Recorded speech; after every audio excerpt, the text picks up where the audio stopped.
Este es el coche radiocontrol de drift más viral de Temu, que es adecuado tanto para niños como adultos.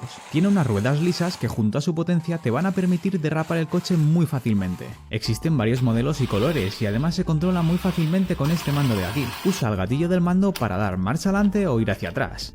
Y para girar se usa la ruedecilla lateral del propio mando. Y no solo eso, también puedes controlar la iluminación delantera y trasera del coche, así como la potencia, ya que tiene varios modos de velocidad. En el paquete vas a encontrar ruedas de repuesto y varios accesorios que te van a permitir montarte tu pequeño circuito de drift en casa. Es muy divertido y barato y el link de compra lo tienes en mi biografía.